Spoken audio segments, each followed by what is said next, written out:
감사드립니다. 나오지 못한 참으로 발걸음도 같이 되찾아사 이 집에서 나와 은혜 받도록 하시고 미처 오지 못하는 모든 사람, 모든 우리 성도들도 동일한 은혜를 베풀어 주실 줄 믿고 감사드리며 예수를 받들 기도하옵나이다. 아멘. 오늘은 그 다음 주 한 번 더 옵니다만은 상당히 중요한 날인데, 지금까지 여러 번에 걸쳐서 이 돈에 대한 이야기, 돈에 대한 주제로 하나님 말씀을 여러분에게 선포를 했는데, 이게 엄청 중요한 겁니다. 지금 돈을 사랑함이 일만하기 뿌리라고 그랬잖아요. 돈 자체는 하나님이 주신 선물이기 때문에 굉장히 소중한 건데, 그것을 이제 사용을 잘못해가지고 일만하게 뿌리가 되기 때문에, 즉 돈 사랑에서부터 시작해가지고 모든 인간의 사악된 악한 모든 행동들이 여기서 흘러나와요. 돈에서 흘러나오거든요. 그래서 이거는 지치지 않게 여러분에게 설명하는 이유가, 우리가 오감으로, 육신의 오감으로 짓는 모든 죄 중에서 가장 으뜸이 되는 게 돈사랑입니다. 근데 이 돈을 우리는 없으면 또 굶어 죽어요. 그래서 하나님이 주실 때에는 돈을 선용하도록 하라 해서 선물로 준 건데, 우리는 모두가 다 같이 악용을 하기 때문에 이 부분에서 다 걸려 넘어지고 또 일주일 동안 걸려 넘어진 다음에 다시 오시게 되고, 이런 생활을, 이런 삶에서 이것이 하루 한시라도 이제는 하나님의 재정원칙으로 돌아서 줘야 되겠다. 즉 변화를 받아야 됩니다. 아시겠어요? 우리의 모든 영혼 육이 다 변화되지 않으면 안 된다는 겁니다. 여기에서 오늘은 재정원칙 한 10가지 정도를 가지고 말씀을 나눌 때 은혜 받으시기 바랍니다. 본문 말씀도 이제 그런 이야기예요. 반석 위에 집을 지어야 된다. 그래야 모든 폭풍이 불어 닥쳐도 무너지지 않고, 아시겠어요? 만약에 모든 것을 다 대비해서 할 수 있는, 이겨낼 수 있다는 뜻인데, J.C. 라일이라는 이제 목사님이 이런 이야기를 했어요. 돈을 갖지 않고 돈을 사랑하는 것은 가능하다. 그렇죠? 돈 없을 때 돈 사랑하는 것은 가능해요. 뭐 없는 돈 사랑하는데 누가 뭐라고 말하겠어? 돈 없는데. 그런데 또 어떤 것이 또 가능하냐? 돈을 사랑하지 않고도 돈을 갖는 것도 가능하다 이겁니다. 돈을 갖긴 가져야 돼요. 왜? 하나님 주신 부요함이기 때문에 여러분에게 부를 넘치게 도와주시고 통로로 해서 여러분을 위해서 많이 부하게 해주시려고 하는 하나님이에요. 그런데 단지 돈을 사랑하지 않고 그 돈을 갖고 그 다음에 선용하는 것이 대단히 중요하다. 이 부분에 대해서 우리가 오늘 10가지 정도를 가지고 같이 은혜를 나누기를 합시다. 누가복음 16장, 이거는 날마다 일상에서 믿음과 사랑을 드러내며 우리의 보물이 천국에 영원히 쌓인다. 훗날 천국에서 자신을 환영해 줄 친구를 많이 갖게 된다고 말하는 부분이 누가복음 16장이에요. 그 본문은 반석에 깊이 하나님이 나무가 뿌리 박혀야 한다고 말씀을 하고 있습니다. 그 방정식을 푸는 방법은 진리대로 살아가는 방법밖에 없어요. 하나님의 진리대로. 그 진리를 아는 것만으로는 그 방정식의 일부분을 풀 뿐이지 다 전체를 풀 수가 없다는 겁니다. 특히 어려움과 역경이 부딪혔을 때 그 믿음을 실천하는 용기가 또한 필요하고 중요해져요. 그 실천하는 용기. 그래서 반석이신 예수님께 깊이 뿌리를 내렸기 때문에 아무리 거센 폭풍이 불어와도 우리는 견뎌낼 수가 있습니다. 그 폭풍은 나 중심 나무 또는 하나님 중심 나무 모두에게 불어닥쳐요. 즉 신자나 불신자 전체 인류에게 폭풍은 똑같이 불어닥친다 이 말입니다. 그런데 그 폭풍이라는 그 모든 것을 견뎌내는 것은 결국 본문 말씀처럼 반석 위에 말하자면 집을 세워야 된다. 아시겠어요? 즉 뿌리를 반석에다 박아야 된다는 겁니다. 모래밭이나 이런 흙밭에다가 뿌리를 박았다가는 한번 폭풍이나 태풍이 불면 싹 쓰러져 버리잖아요. 근데 반석에다 뿌리를 깊이 박아버리면 아무리 폭풍이 불어쳐도 몰아쳐도 그것을 다 이겨내고 견뎌낼 수 있다 이겁니다. 그 진리라는 무기를 가지고 살아야 되는데, 여러분이나 나나 그런 고난에 닥치면은 금방 좌절하고 쓰러지고 이런 모습들을 우리 주변에서 많이 볼 수가 있다는 거예요. 그러나 하나님 진리에 어떻게든지 뿌리를 내려야 되겠다. 이게 참 안 되는 이유 중에 하나가, 우리는 하나같이 말하자면 원죄가 하나같이 우리는 쌓여 있어요.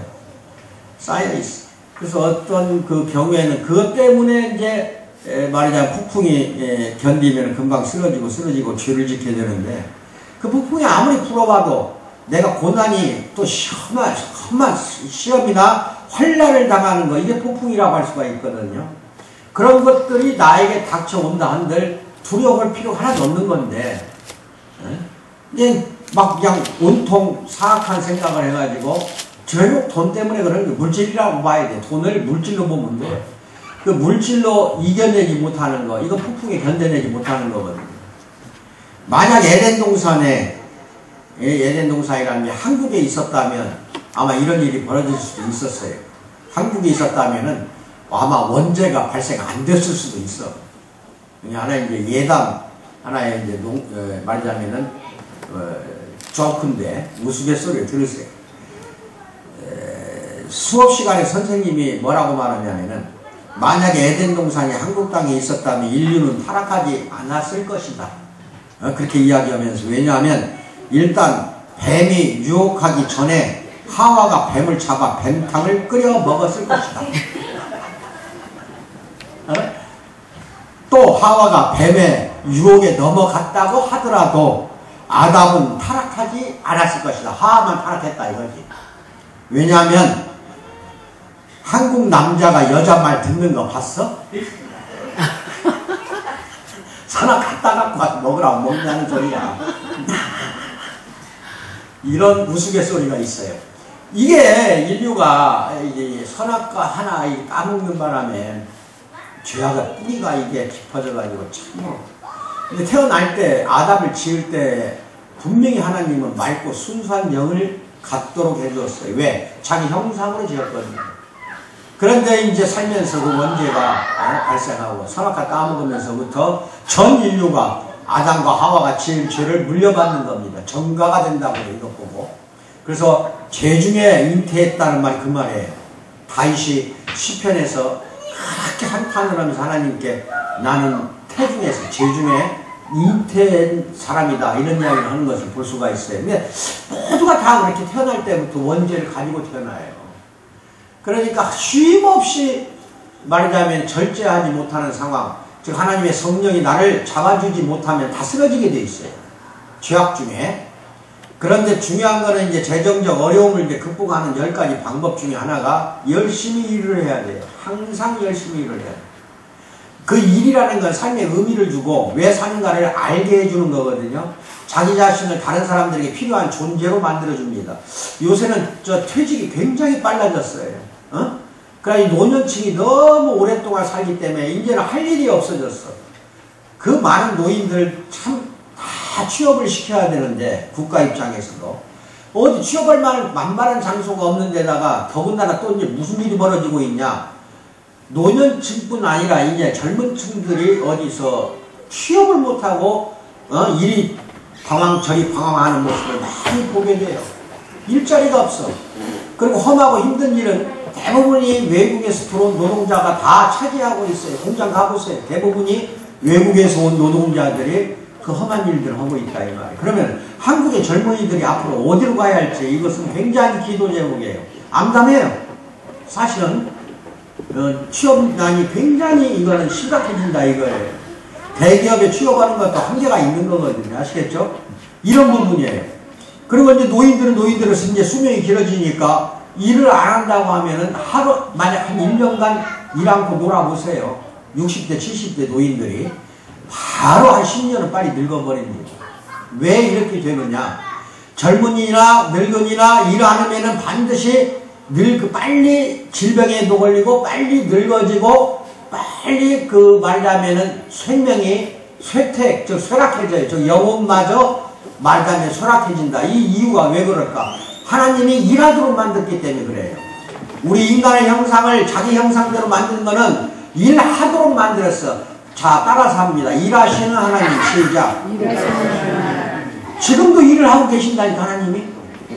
근데 그 자기 형상대로 만들었다는 거는 인간도 일하도록 만들었거든요. 아담과 하와가 죄를 짓기 전에 에덴 동산에 경작하고 밭을 일구었어요. 일하도록 했어요.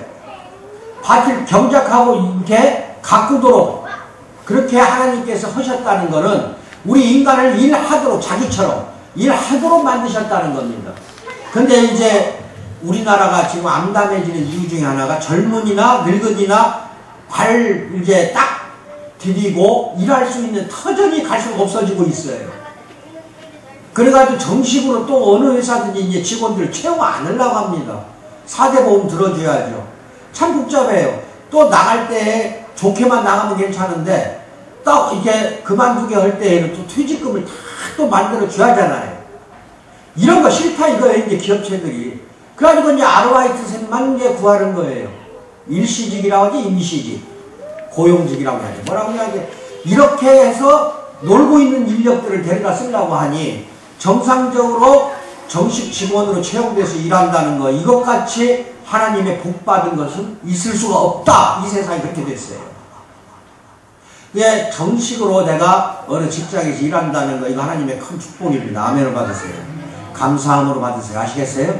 예. 그래서 아르바이트 직종이라는 거는 어느 정도 하다 보면 또 모가지 친다고 하죠. 쉽게 말하면은, 속된 말로 세상에서. 그러면 뭐예요? 그것을 그만둬야죠. 그럼 수입이 들쭉날쭉해진다, 이 말이에요. 이제 살기가 어려워져요. 이런 세상에서 지금 험한, 참으로 우울한, 한쪽 면으로 보면 이럴 수밖에 없어요. 일을 못하게 되니까 이렇게 절망과 좌절에 빠지게 되고 결국 불행과 파멸로 이어지는 겁니다. 일하도록 만들었거든요. 근데 일할 수 있는 장소가 없다는 것처럼 비참한 게 어딨냐는 거예요. 이건 하나님 뜻이 아닙니다. 일할 수 있는 장소를 제공하고 만들어주는 것은 반드시 정부가 해야 할 일입니다. 그리고 젊은이들도 이제 좀 정신을 차려야 될 것이 직장을 가령하면 안 돼요. 험한 일을 하면 어때서? 젊어서 험한 일을 하지 않으면은요, 늙어서 험한 일을 한다니까. 그거 뻔한 거예요. 그러니까 힘든 일이 있다 하더라도 정식 직장으로 출근하는 이 자체만으로도 하나님께 복받은 겁니다. 왜? 일터를 주신 것도 하나님이거든요. 그래서 일을 준다, 직업을 준다, 이게 직업이 전부가 다 콜링이라고 하는 이유가 그거예요. 콜링. 하나님으로부터 부름받음을 받았다. 하나님으로부터 부름받았다. 이게 직장이야. 그래서 그 직장에서 일을 열심히 했을 때 하나님이 복을 더 넘치도록 부어준다는 겁니다. 왜? 나같이 일을 하는구나. 이거예요. 내가 택한 내 자녀가 내가 일하듯이 내 자녀도 일을 하는구나. 이것처럼 행복한 거 없어요. 하나님이 볼 때 하나님이 행복하다니까.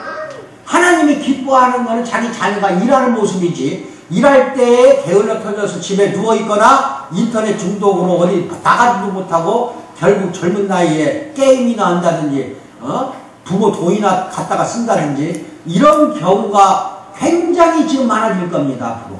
지금뿐이 아니야. 앞으로 가면 갈수록 더 그래요.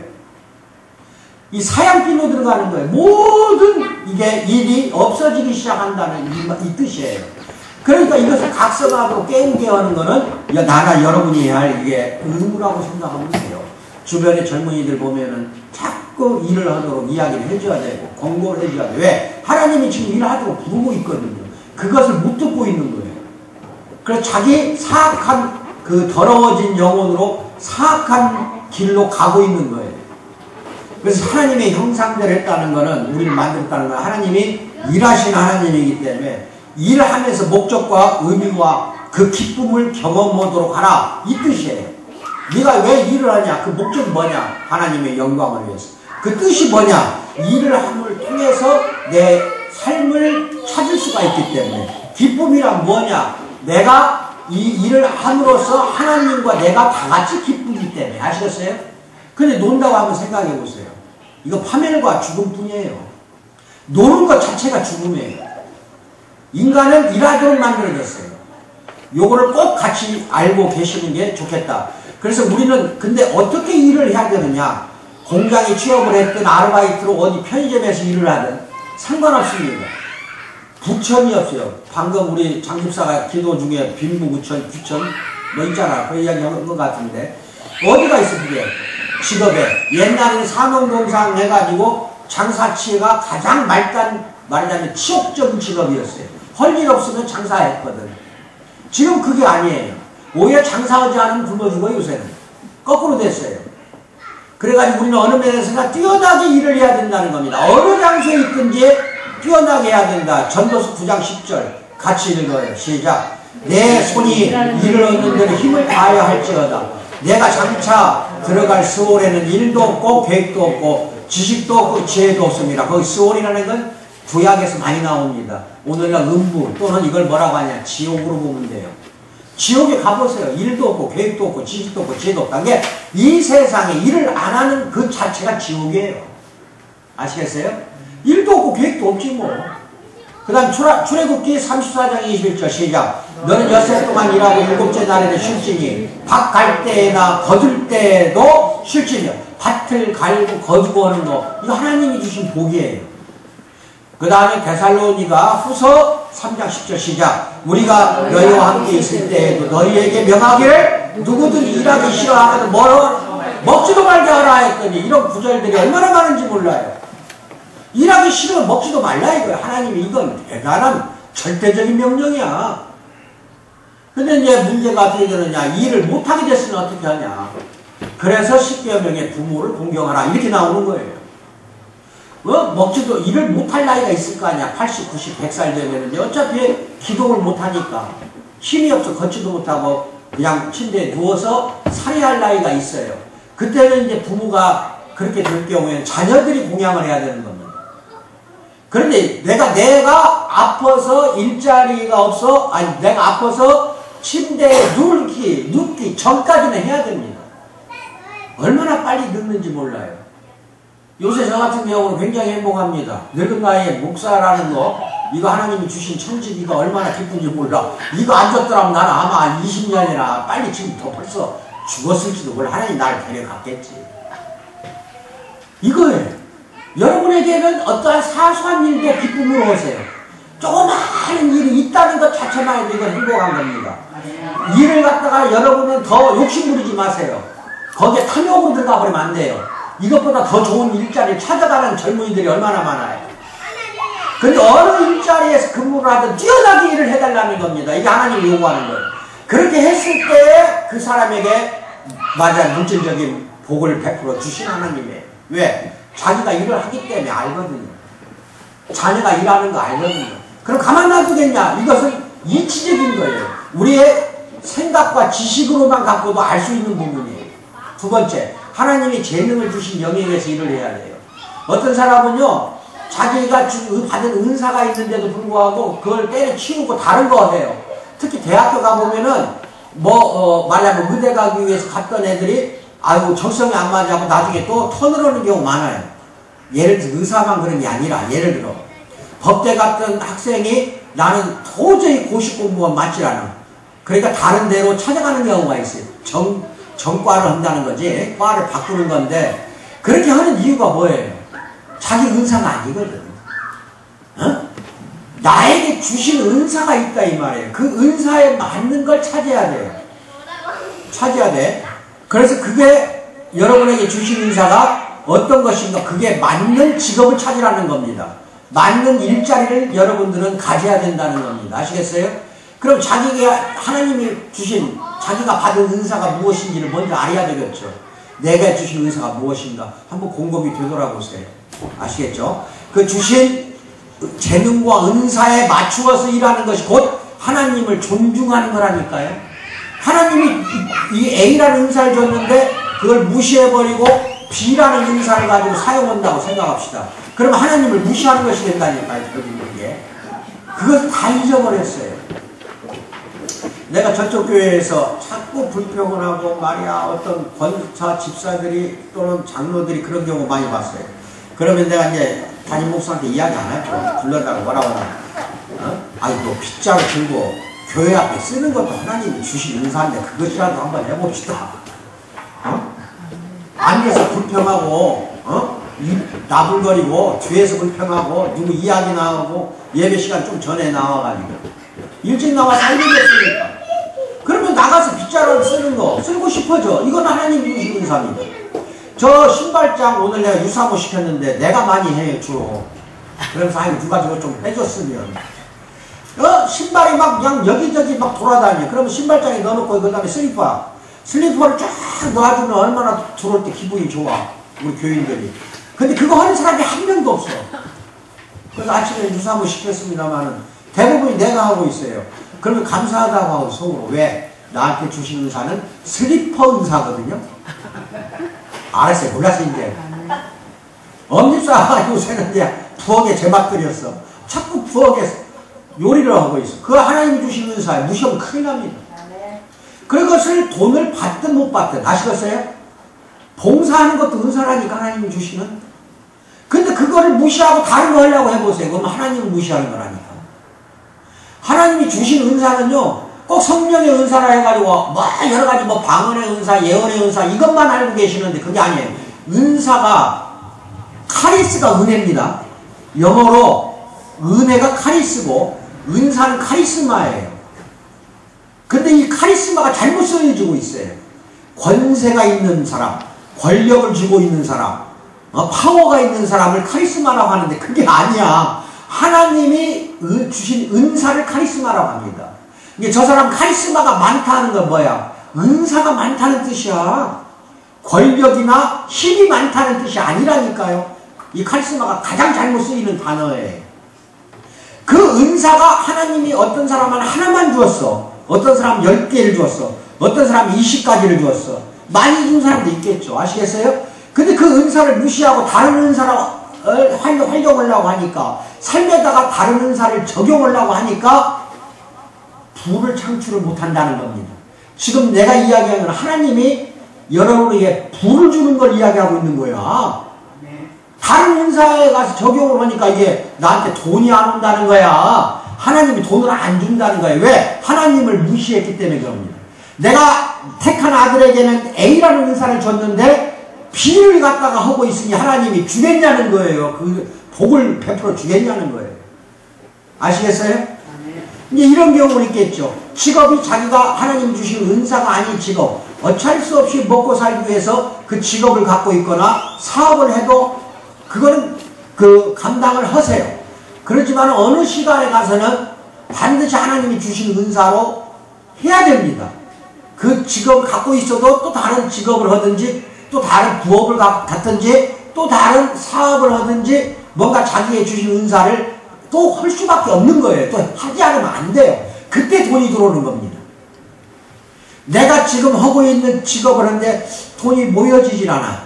들어오는 거 이상 자꾸 더 은행빚을 진다든지 사치빚을 말하자면 쓴다든지 이랬을 때는 한번 뒤돌아보세요. 그 하나님이 주신 은사가 아닐 수도 있다는 겁니다. 이 아멘을 받으셔야 돼요. 굉장히 중요한 부분이에요. 아시겠어요? 대표적인 사람이 저잖아, 저. 하나님이 주신 은사는 목사의 은사야. 뭐라고? 근데 선생을 15년 했지. 선생 그래도 오래 한 거는 목사하고 비슷하거든, 선생님이. 그러니까 하나님이 한 15년 하게 했어. 거기다가 또 이제 그때를 치우고는 또 이제 사업을 한 30년을 했네. 그러니까 몇 번을 쓰러뜨리잖아, 6번을. 그리고 와서 요새 내가 얼마나 행복한지 몰라. 왜? 목사 은사는 돈이 안 들어오는 은사야. 뭐라고? 돈이 없어. 돈이 안 들어오는 은사지만 물질이 중요한 게 아니라 영적으로 그만한 어마어마한 부요한 영적인 나한테 힘을 주셨거든. 이게 내 은사였다니까. 이거를 이제 찾았어요. 그러니까 여러분도 나중에 찾으면은 영적으로 부유함을 베풀어 줄 수 있고, 나 같은 경우 영적인 부유함이죠. 그 다음에 여러분들이 직장을 가졌는데, 일 또는 사업을 가졌는데 하나님 주신 은사를 활용해서 잘했다고 합시다. 그러면 엄청난 물질의 복을 베풀어 주신다니까요. 이걸 기복신앙, 번영신앙 그러면 큰일 납니다. 성경에 있는 그대로예요. 그래서 그 랄프 메슨이라는 사람이 한 말을 같이 읽어봅시다. 우리가 창조된 방식으로 일할 때 하나님이 고안하신 그대로의 인간이 될 때 하나님을 기뻐하신다 이겁니다. 우리의 일이 하나님께 대한 사랑을 표현하는 의도로 이루어진다면 그 일이야말로 실제로 그분에 대한 사랑의 표현이 된다는 거예요. 아시겠어요? 하나님이 고안하신 그대로 인간이 돼야 된다는 겁니다. 아멘을 받으세요. 여러분이 이 뱃속에 엄마 뱃속에 태어날 때 이미 하나님이 고안해서 만들어낸 겁니다. 아시겠어요? 아멘. 그럼 그 하나님이 고안하신 뜻이 있었을 거 아니냐 이거야. 창조하신 여러분을 만드신 뜻이 있었을 거 아니야. 이거 태중에서부터 결정나요 사실은. 태어날 때가 아니라 또 어떤 면에서 성경에는 창세전이라고 한다니까. 창세 전에 여러분이나 나는 선택받아서 태어난 거야. 이미 창조 계획에 우리는 들어가 있었던 거야. 그 많은 사람들 중에서 왜 나라는 인간을 만들었을까 생각 한번 해보라니까요. 그 하나님 외에는 할 수가 없는 거예요. 그러면 그 만든 이유가 뭐야? 그대로 고안한 게 있어. 너는 커서 어떤 일을 해야 된다는 거 아시겠어요? 사람마다 다 그 은사를 주시고 태어나게 했다 이 말입니다. 여기에 맞춰서 사랑하는 우리 성도 되기를 주님의 이름으로 축원드립니다. 하나님이 나만을 위해서 설계하신 그 무엇을 빨리 알아내야 돼. 설계는 하나님이 하는 거야.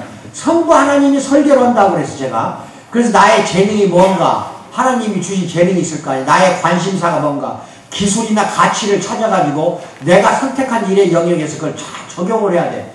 까치와 딱따구리 이야기 좀 봅시다. 이 딱따구리가 딱딱딱딱 하고 나무를 막 쪼아요. 나무 기둥을 탁탁탁탁 쫓는 모습이 소리도 좋고 모습도 좋고 뒤에서 보니까 너무 좋아. 까치가 그걸 쳐다보다가 지가 가서 한번 해보려고 딱따구리가 저도 되고 싶어서 그냥 나무를 갖다가 주둥이로 탁탁 치니 이 주둥이가 다 망가질 수밖에. 그러니까 하나님은 까치와 딱따구리에게 서로 다른 은사를 줬어요. 마찬가지로 여러분과 나에게는 서로 다른 은사를 줬기 때문에 저 권력 높은 사람, 돈 많이 번 대기업의 회장들, 사장들 부러울 거 하나도 없어요. 그 사람에게 준 은사 왜 나한테도 있다 이거예요. 그 사람한테 안 준 은사가. 근데 부러울 거 하나도 없어요. 비교하지 말라고 하잖아요, 제가. 그래서 여러분은 까치로 태어났으면 까치로 살다가 죽는 게 좋지, 딱딱으로 흉내대다가 오히려 입주댕이나 또 망가지면 안 된다는 거예요. 아시겠어요? 모르시겠어요? 네. 우리가 일이라는 걸 어떻게 생각해야 되느냐? 신성한 예배입니다. 잘 알아두세요. 하나님이 나에게 짬을 주거나 직업을 주거나 일가를 주었어. 나한테 일하도록 해주었어. 그건 예배라니까요. 그 일 자체가 예배를 모르고 있어. 예배야 그게. 왜? 하나님을 기쁘게 하는 건 다 예배예요. 하나님을 하나님 말씀에 순종하는 거는 일하는 거거든요. 일 안 하고 만들어서 순종해야지. 그러니까 그게 예배인 거예요. 그래서 구약성경에 누차 그런 이야기가 나오잖아요. 순종이 제사보다 낫다는 겁니다. 여기서 제사가 뭐야? 예배예요. 즉 순종이 예배보다 낫다 이거예요. 뭔 말이냐면은 순종하는 그 자체가 예배라니까. 왜? 하나님이 기뻐 받으시니까. 하나님이 기뻐하는 건 전부가 다 예배입니다. 그럼 일하는 것도 하나의 예배라고 볼 수가 있다. 아멘을 받으세요. 신성한 예배예요. 그것도. 그래서 만일 탐욕이나 교만이나 세상에 과시하려는 욕심을 가지고 일을 한다면 그건 하나님이 받아주질 않습니다. 아시겠어요? 하나님을 기뻐하게 해드리세요. 일하는 거를. 아시겠어요? 하나님의 임재의 모든 것이라 해가지고 쓴 그 책 내가 기억이 나는데, 그거 수도를 하려고, 원래 군인 출신이에요. 내 이름을 잊었네.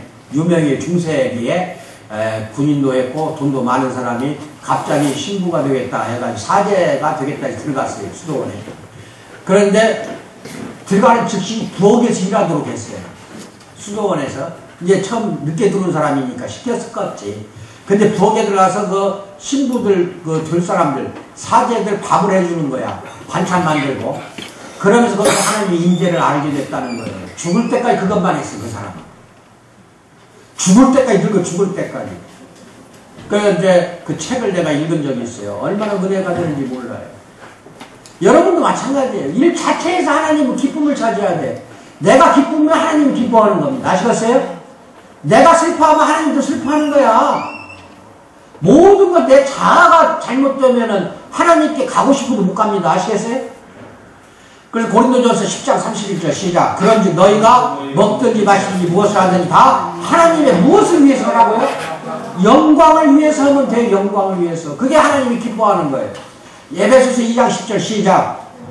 우리는 그가 만드신 바라 그리스도 예수 안에서 선한 일을 위하여 지으심을 받은 자니 이 일은 하나님이 전에 예비하사 우리로 그 가운데서 행하게 하려 하심이니라.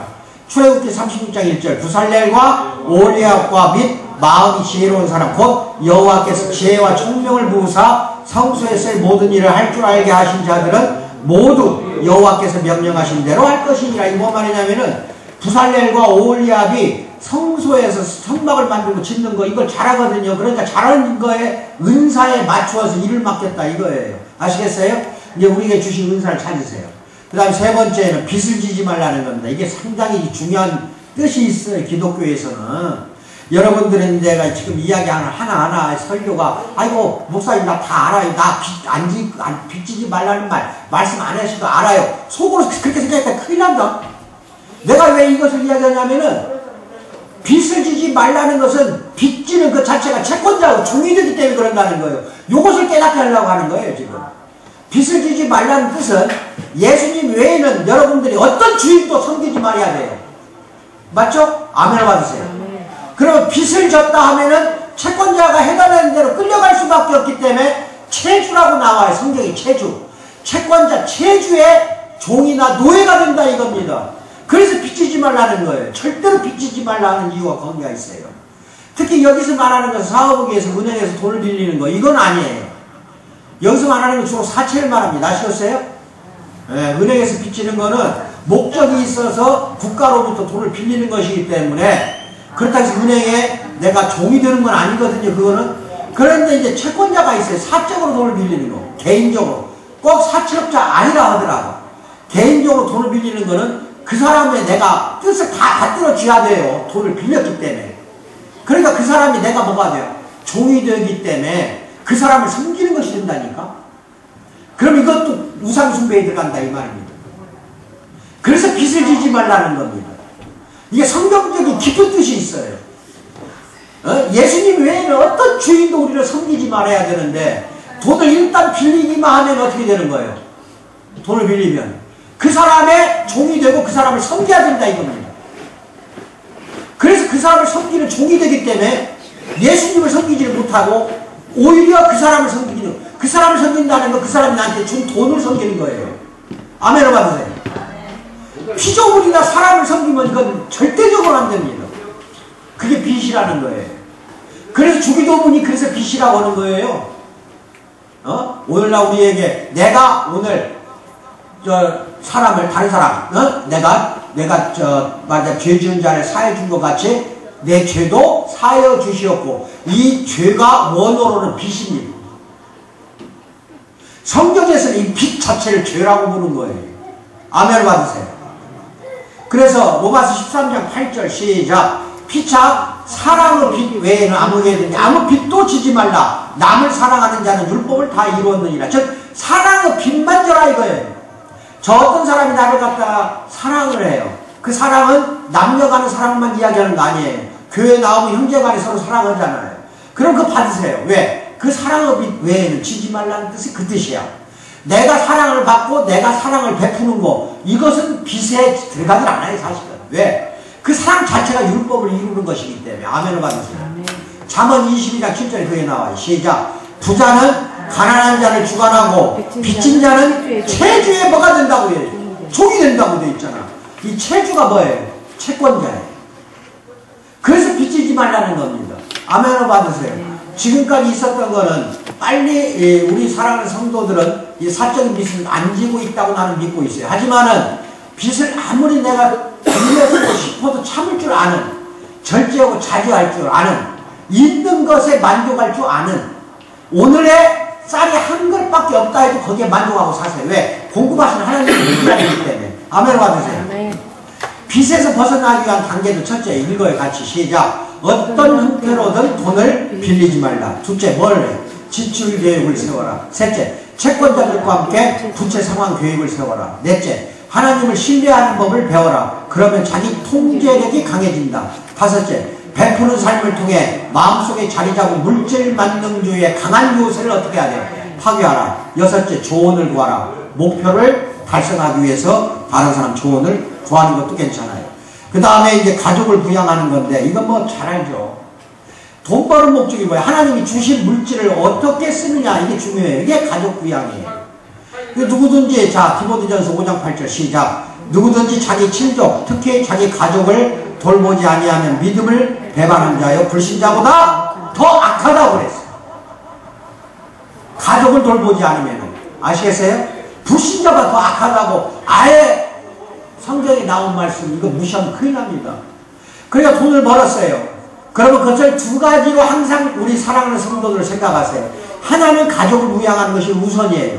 이게 가족을 부양하고도 여윳돈이 있어. 그 여윳돈으로 어떻게 해야 돼? 남을 위해서 자선을 베푸는 겁니다. 아멘을 받으세요.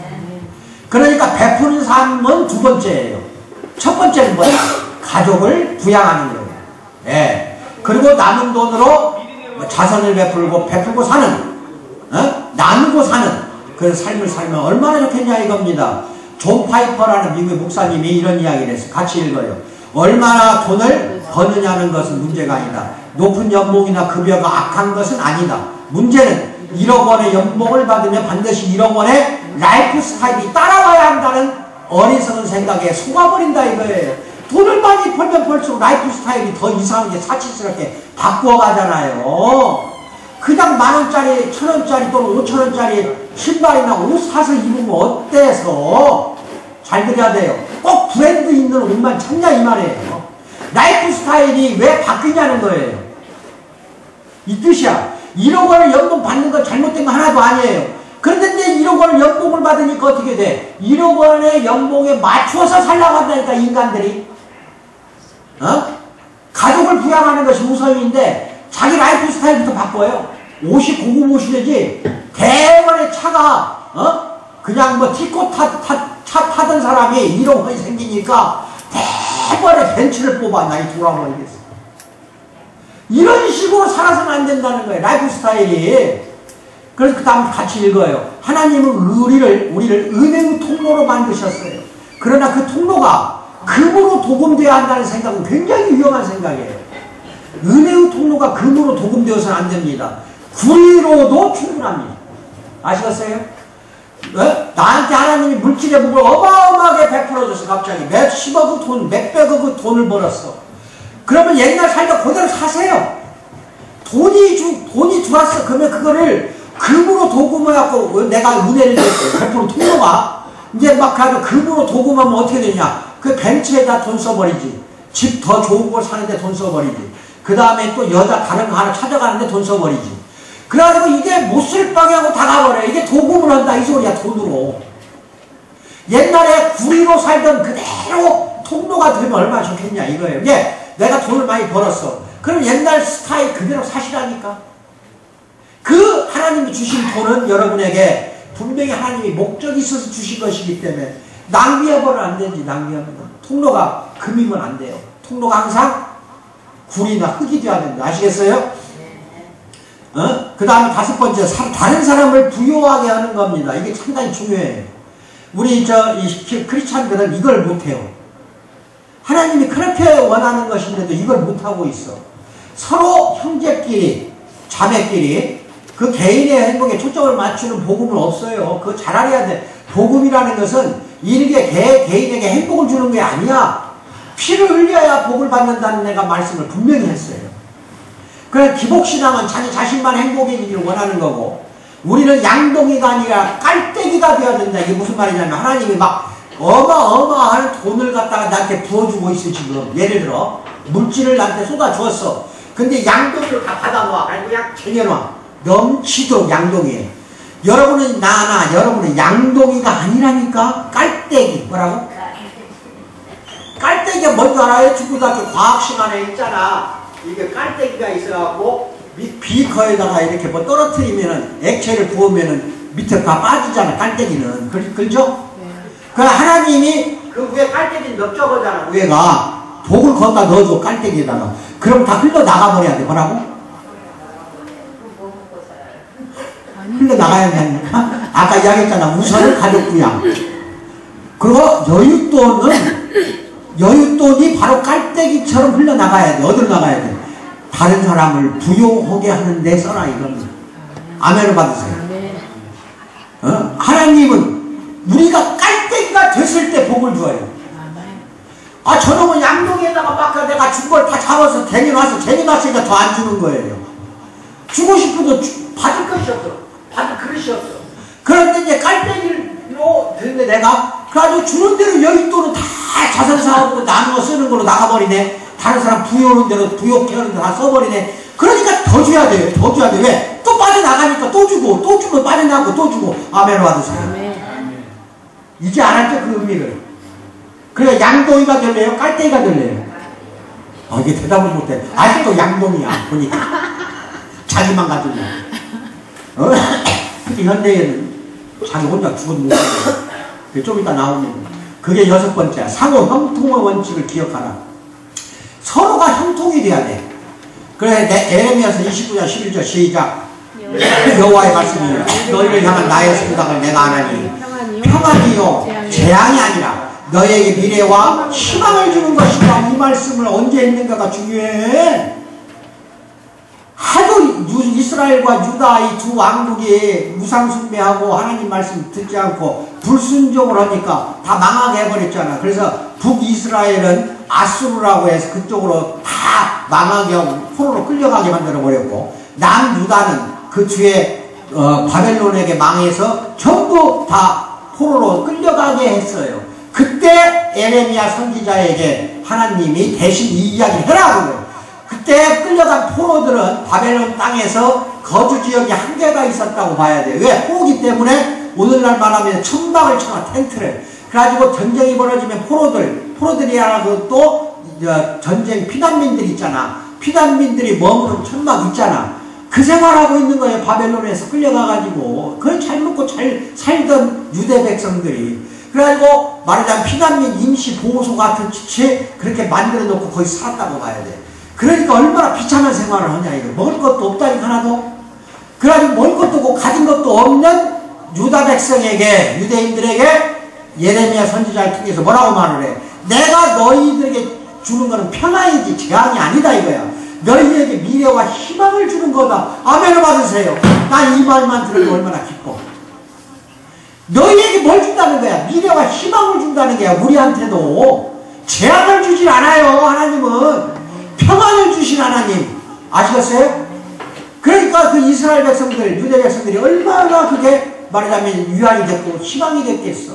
근데 그 몇 구절 앞에 7절에 29장 7절에 이것이 나와요. 요걸 잊어버리면 안 돼. 시작. 너희는 내가 사로잡혀가게 한 그 성읍에 평안을 구하고 그를 위하여 여호와께 기도하라. 이는 그 성읍이 평안함으로 너희도 평안할 거다 이 말이에요. 이게 참 무서운 이야기예요. 너희들이 이제 끌려갔지. 내가 평안의 하나님이라 재앙 주는 거 아니다. 너희들에게 미래와 희망을 주겠다고 했어. 얼마나 좋아요. 근데 그 앞절에서 뭐라고 나오냐. 그 대신 이렇게 하라 이거야. 너희가 내가 사로잡혀가게 한 바벨론 그 국가에게, 바벨론이 포로 다 잡아다가 그냥 굶어 죽게 해 있어 지금. 포로로 얼마나 험한 생활을 해야 돼. 근데 그 나라에게, 나를 포로로 잡아간 바벨론 그 나라에게 그 성읍의 평안을 구하고 그 나라가 잘 되기를 여호와께 기도하라 이거야. 그러면 그 성읍이 평안함으로 너희도 평안할 거다 이 말입니다. 이게 상호 형통의 원칙입니다. 아멘을 받으세요. 너만 평안하려고 하지 말라 이거야. 상대방이 평안해야 네가 평안하다 이 말이에요. 아멘을 받으세요. 상대방을 평안하게 해주라 이거예요. 근데 이 제적 원칙을 이걸 다 잊어버리는 거예요. 이스라엘은 자신들의 원수가 형통하고 복을 받아야 돼요. 그 방법을 찾지 않으면 이제 죽게 생겼어. 완전히 바닥까지 내려가서 밑바닥. 천막 생활을 하고 먹을 것도 없어. 그러니까 그렇게 만든 하나님이야. 왜? 상대방을 평안하도록 만들려고. 그래야 네가 평안을 받는다는 거. 그게 여호와 내 뜻임을 알게 하려고 하는 겁니다. 하나님의 뜻을 우리는 여기에서 배워야 돼요. 하나님의 뜻이 뭐야? 완전히 망가지게 한 거야. 완전히 거지 만들어버려요. 거지 만들어가지고 끌려가게 만들고 그 나라를 위해서 평안을 위해서 기도하라고 해서 잘되게 만들면 네가 평안해진다는 걸 알게 하기 위해서 이스라엘 백성을 회복하기 위해서 하나님이 이러한 큰 말하자면 섭리 계획에서 나오는 거야. 오늘날도 이건 똑같아요. 내 원수가 됐든 친구 형제가 됐든 그 사람을 형통하게 해주세요. 그러면 그 복이 누구한테 와? 나한테 오는 거야. 아시겠어요 이제? 상대방의 복을 위해서 기도를 하니까 그럼 그 복이 누구한테 와? 상호 형통의 원칙이라니까. 요새 이게 사업자들은 금방 알아요. 나는 금방 알아 이 뜻을. 옛날에는 약육강식이었어요. 내가 사업 시작할 때마다 짓밟았어요. 어떠한 그 말하자면 그 같은 동종업계에서 내가 잘하면 안 되잖아요. 큰일 나잖아. 이 짓밟고 이게 약육강식이라고 해요. 그 다음에 그래서 살아남은 것만 대기업이 됐어. 이게 적자 생존이라고 해요. 그러니까 싸그리 다 그런 식으로 사업을 했어요. 근데 얼마 전부터는 이거 아니라는 걸 깨닫기 시작. 이게 바로 다윈의 진화론에서 난 거야. 진화론에서 나온 게 적자 생존 약육강식이라니까. 근데 하나님은 창조 하나님이지 진화의 하나님이 아니에요. 잘 알아야 돼. 그게 뭐야? 윈 전략이에요. 이제 상대방이 흥해야 내가 흥한다. 서로 승리하자. 서로 성공하자. 이게 윈 전략이에요. 몇 년 전부터 지금 바람이 이쪽으로 갔잖아. 왜? 죽여본들 내가 죽거든, 이제는. 상대방을 죽여봐야. 근데 적자 생존은 전부가 다 진화론에서 나온 생각이에요. 아주 하나님 뜻이 아니야, 이거는. 윈이 하나님 뜻이야. 이제 아시겠어요? 예? 예. 상대방을 살려줘야 내가 사는 거라니까? 아멘. 얼마 전에 혜태가 기업 부산됐어요. 뭐 부도 나갖고 난리가 벌어졌어. 그러니까 롯데가 살려줬어요. 뭐가 살렸다? 혜태 망해봐야 롯데는 돈 못 벌어요. 마찬가지라니까 이게. 사업뿐만 아니라 형제 자매끼리도 서로가 서로를 형통하게 해줄 때 하나님이 나한테 복을 준다는 겁니다. 아멘을 받으세요. 그게 방금 예레미야 이야기야. 아시겠어요 이제? 예, 그걸 꼭 지키도록 하세요. 나 혼자 성공하려고 하면 반드시 망합니다. 돈 절대 하나님 주질 않아요. 물질의 축복을 안 준다니까. 소득의 일정 비율을 저축을 하는데 이게 참 저축한다는 게 두 가지 양면의 뜻이 있어. 여러분 잘해야 돼. 저축은 해야 돼요. 장래에 내가 노년이 됐을 때 먹고 살 돈이 없으면 큰일 나잖아요. 근데 저축하는 그 자체는 지혜로운 일이고 아시아 잘 사는 나라들은 대부분 한 30% 내외는 저축한다고 해요. 아시겠어요? 은행에다가 예금을 든다는 거야. 내가 버는 돈의 한 30%는 그냥 통계를 이야기하는 거니까 10%를 하든 50%를 하든 이건 여러분 능력에 맡겨하세요. 근데 저축은 하는 게 좋은데 동기에 따라서 좋은 일이 될 수 있고 나쁜 일이 될 수 있는 게 저축이에요. 그게 왜 나쁜 일이 되는가 내가 하나 이야기해 드릴게요. 먼저 잠언 21장 20절 시작. 지혜 있는 자의 집에는 귀한 보배와 기름이 있으나 미련한 자는 이것을 다 삼켜버린다고 그랬어요. 이게 저축을 하라 이 뜻이고 성경은 하나님 대신 돈을 의존해서는 안 된다는 말이 많이 나와요. 누가복음 12장 21절 시작. 자기를 위하여 재물을 쌓아두고 하나님께 대하여 부여하지 못한 자가 이와 같다. 자기를 위해서 재물 쌓으면 이건 큰일 납니다. 그러니까 뭐냐면 생존 본능이 이게 바로 저축이에요. 인간의 생존 본능이라니까 저축하는 거는. 그래서 어떻게든 저축해서 나중을 위해서 대비하려고 저축하는 것까지는 하나님이 주신 거니까 은사라고 봐야 돼요. 그 하나의 본능으로 봐야 돼요.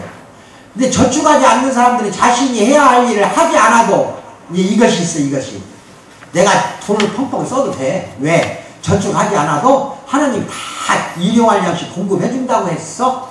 내가 저축하지 않아. 그러니 막 돈을 낭비하고 물쓰기 쓰는 사람이 있는가 하면 잘 들으셔야 돼. 반면에 저축하는 사람들 중에 일부는 자신에게 맡겨진 책임을 다 하는데 그러나 자기가 그렇게 저축하는 거는 하나님이 자신의 필요를 채워주실 것이라는 약속을 지키지 않을 것이라고 생각한다니까. 이라고 저축하는 사람이 많아요. 내가 지금 저축하는 이유가 뭐냐? 하나님이 나한테 뭘 채워줘? 안 하시고 내가 열심히 벌어서 저축한 거다 이거야. 하나님이 채워줄 걸 믿지 못하는 거야. 믿지 않으니까 저축을 하는 거야. 이래서 양면성이 있어요. 그런데 저축하는 것은 여윳돈으로 남을 나누어주고 남을 형통하게 하는데 쓰세요. 저축한 돈은 그 일부 저축한 돈을 가지고 나중에 장래에 말하자면 노년 때 돈이 없을 때 대비하세요. 아시겠어요? 그래야지 저축만 몽땅하고 쓰질 않잖아. 쓰질 않고 아이고 언젠가 하나님이 내가 돈 벌었어. 하나님이 나한테 무슨 돈을 채워줘. 아나 해가지고 이렇게 저축하는 사람이 있다 이겁니다. 우스운 이야기 하나 하죠. 목사님이 산을 오르다가 미끄러져 갖고 절벽에 매달리게 됐어요. 근데 딱 절벽으로 떨어지는 순간 나무 뿌리를 하나 잡아서 나무 줄기를 아래로 깎아지른 듯한 천길 낭떠러지기야. 가마득하지. 잡고 있는 나무 뿌리까지도 곧 끊어져서 부러질 상황이야. 빠져버리면 이제 죽는 거 아니야? 다급해진 목사님이 소리를 쳐서 사람 살려 위에 아무도 없어요 막 외쳐낸 거야. 그러니까 위에서 거룩한 목소리가 들려왔어. 걱정 말아라. 이게 목사님이 누구시죠? 나는 하나님이다. 그러니까 하나님 살려주세요. 이제 목사가 그랬어. 곧 이제 뿌리가 끊어지니까 막 그냥 난리가 나지. 알겠다. 그러면은 잡고 있는 나무 줄기를 놓아라. 하나님이 명령을 한 거야. 알겠다 하면 살려주겠다고 하면서 손 놓아버리라 이거야. 예? 이제 목사님이 그러니까 나를 믿고 잡고 있는 나무 줄기를 놓으면 너를 내가 살려주겠다 그랬어. 여러분 놓아 안 놓아? 놔야지. 하나님을 믿는 우리는 놓아야지. 살려준다는데 왜 안 놓아? 놓아버려야지. 예? 근데 이 목사님은 뭐라고 그래? 위를 바라보며 다시 소리치기를, 거기 위에 하나님 말고 다른 분은 없어요? 우리가 일부러 저축해가지고 내가 벌었다고 참말. 이러는 그 사람은 하나님을 믿지 못해서 그러는 거거든요. 여러분 하나님을 신뢰하세요. 왜? 묻지 줍니다. 지금까지 내가 하는 대로만 살아보세요. 다시 살아보세요. 그럼 말년에도 어마어마한 물질적인 축복이 와요.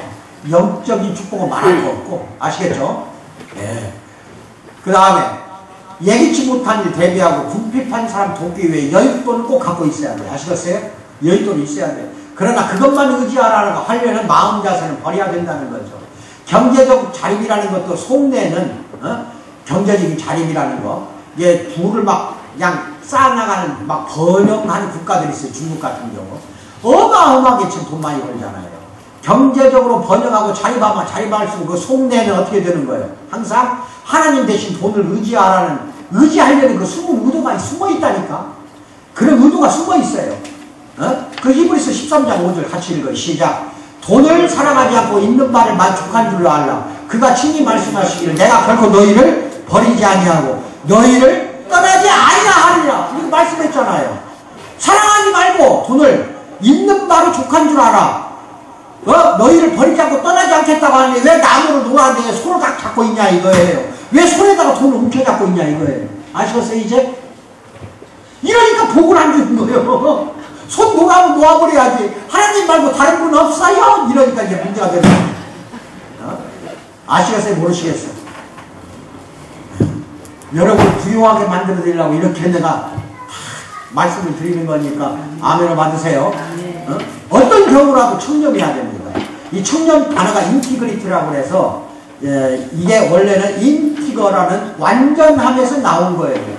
이 청렴 결백이라는 게. 그러니까 원래는 완전하다 이런 뜻이야. 완전하다.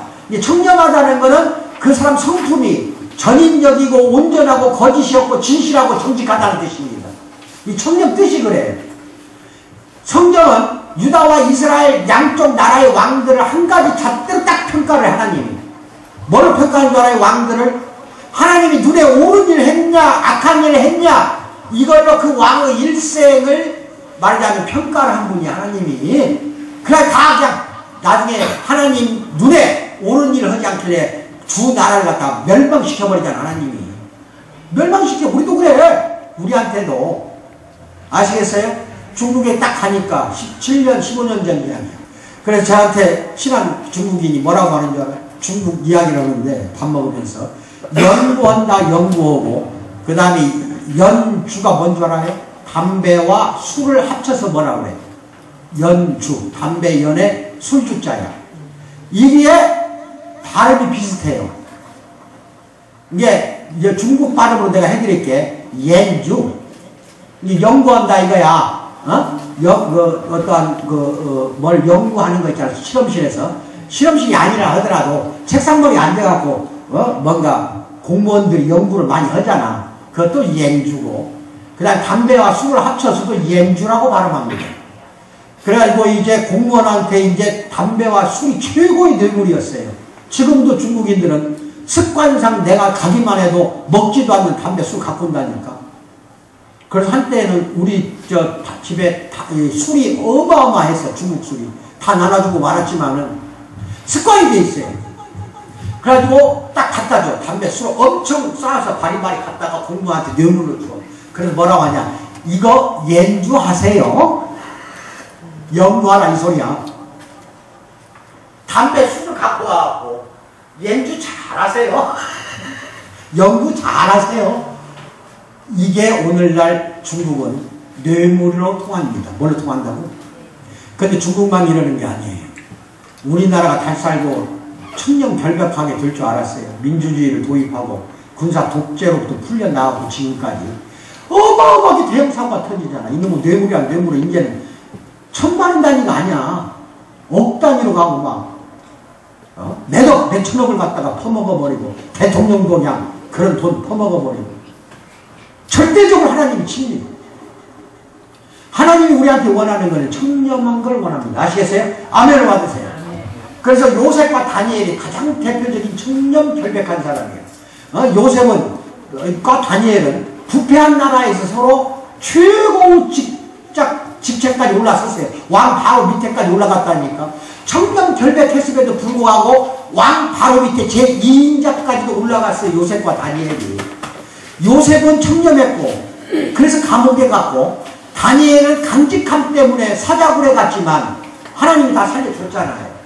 지금 비록 내가 가난하고 불에 가고 지금 슬픈 상황에 빠져있다 하더라도 뇌물을 받는다든지 돈으로 얼룩지지 마세요. 아멘 받으세요. 이랬을 때, 여러분이 청렴결백했을 때 하나님이 여러분에게 물질의 복을 퍼부어 주십니다. 이사야서 그게 33장 15에서 16절에 그 말씀이 나와요. 그 다음에 그 밑에 잠언 15장 27절에도 그 말씀이 나와요. 먼저 그 다음에 9번 9번째, 하나님 나라의 확장을 위해서 모든 자원을 활용하라 그랬어요. 어떤 돈이든지 여러분에게 돈이 들어올 때에는 금전 시험을 합니다.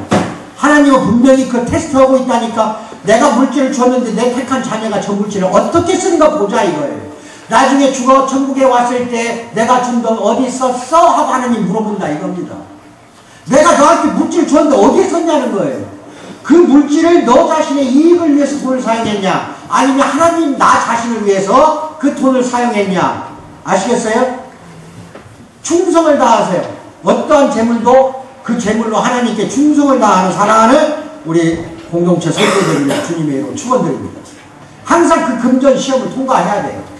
이게 돈이 많았을 때 그 시험 받는다고 딱 먼저 여러분은 나한테 돈이 이제 요새 많이 들어와. 하나님이 나를 시험을 나고 돈 줬구나. 이렇게 생각해요.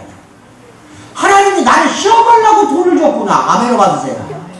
이러면 함부로 쓸 수 없잖아요. 마지막으로 10번째, 나눔을 삶의 중심에 두세요. 오늘부터는 무조건 콩 한 조각도 나누어서 반쪽만 먹고 반쪽은 가난한 사람 주세요. 아시겠어요?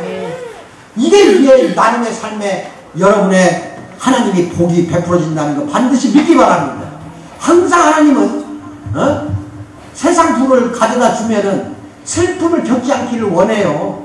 나누지 못해가지고 하나님이 쳐버리기를 원하지 않는다는 하나님 자신이. 그래가지고 그 재물을 딱 움켜쥐지 않기를 바란다니까. 왜? 움켜쥐면 하나님이 쳐야 되거든. 슬픔을 줘야 되거든. 좌절과 연단을 줘야 되거든. 그거 안 하려고 하나님은. 그렇기 때문에 어떻게 하려고 그래요? 그것을 움켜쥐지 말고 빨리 나눠라, 나눠 써라. 나눠 쓰면 또 내가 또 복을 주마 이거거든요. 슬픔을 안 주려고 하는 거예요. 슬픔을 안 주기 위해서 나누어 쓰라는 거야. 사랑하는 우리 자녀들에게 하나님이 슬픔을 주지 않기 위해서 다른 사람에게 베풀고 나누어 쓰기를 원한다니까. 아멘을 받으세요. 이게 가장 큰 진리라고 믿고 앞으로 여러분이나 나는 이런 삶을 살아야 되겠다. 사도행전 20장 35절 다 같이 시작. 범사에 여러분에게 모범을 보여준 바와 같이 수고하여 약한 사람을 돕고 또 주 예수께서 친히 말씀하신 바 주는 것이 받는 것보다 복이 있다 하심을 기억하여야 할지니라. 잠언 3장 9절 마지막으로 읽어요. 시작. 내 재물과 내 소산물의 처음 익은 열매로 누구를 공경하라? 여호와를 공경하라. 마지막으로 부탁드리고 싶습니다. 자, 하나님의 진리를 통해 생각이 바뀌어야 되고 뿌리가 변하고 마음도 새로워졌어요. 이제는. 그래서 지금까지 깨달은 그 원칙들 10가지를 행동으로 옮겨야 할 때가 왔습니다. 이랬을 때 하나님이 엄청난 물질적인 거 영적인 복을 여러분에게 베풀어 주실 줄 믿습니다. 믿습니다. 기도합니다. 사랑의 하나님 아버지 감사합니다. 참으로 사랑하는 우리 공동체 성도들에게 오늘까지 이렇게 여러 가지로 하나님의 재정에 대한